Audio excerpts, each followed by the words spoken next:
شما تمام دخترها را فهمونین، اونایی که حجاب به سر میکنن بعضن و میکنن، پیش از همه این بیسوادی بی‌معرفتی هست.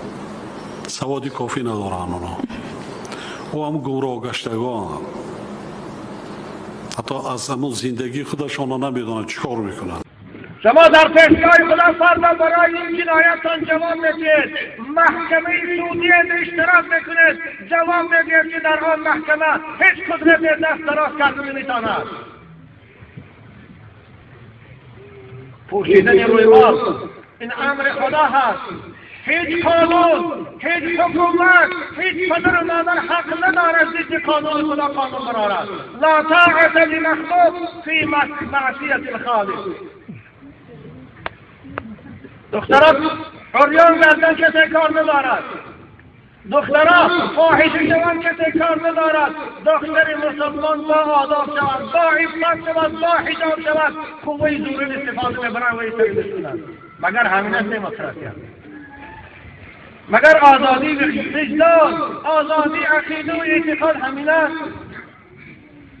ما باری هم دختری سرزنش نرفتیم از موی سرش کشیم که چون سر لجمه گردی. اونها دخترهایی که به اختیار خوشان روی مال نبادن، هم نشانی اسلامی شدند، هم نشانی مسلمانی، هم نشانی لباس ملی شدند، روی تشکیل میکنند، روی مالاشان هستند، از خدا نمیترسند.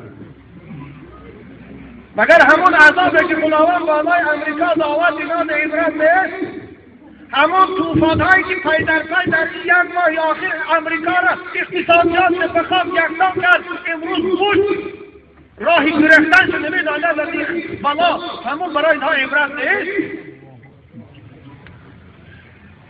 یا خدای بوش و امریکا دیگر خداست، خدای تاجیکستان دیگر است. در قرآن میگه و ما كنا مهلك القرى الا واهلها ظالمون. وقتی که بندگان خدا به مقابل خدا قانون خدا اعتراض کردن، ضد برآمدن، مقابلت نشان دادن، خدا میگه ما اهل این قشرها را، اهل این شهرها را هلاک میکنیم. اگر امریکا را طوفان هلاک کرد، ما را زمین جنبی هلاک میکند. کوهها رو ببینید، این کوههای بلند قامت که در مرزا و در رامت و در اینجاست اختیار الله دست. آی کنار بشه برشو قصد و حاضر بگم دو شب برسی که خاک بکنن. حکومت دارای عزیز از خدا نرسی. خوب آزادی باشد، اون که دلوش میگرده از ما کارت نداره. ما فقط با زبان، خوب شما هم با زبان تا نصیحت کنید، اما قوار استفاده نبرید. ما خیال کردیم که شما رای تشکیل بکنه زنهای فاحشه رو بخفه، رای تشکیل بکنه گرایی کشار رو بخفه، رای تشکیل بکنه دزدار رو بخواه. برای زنی با آداب و با حیا را روی ما چه از سر گرفتن رای تشکیل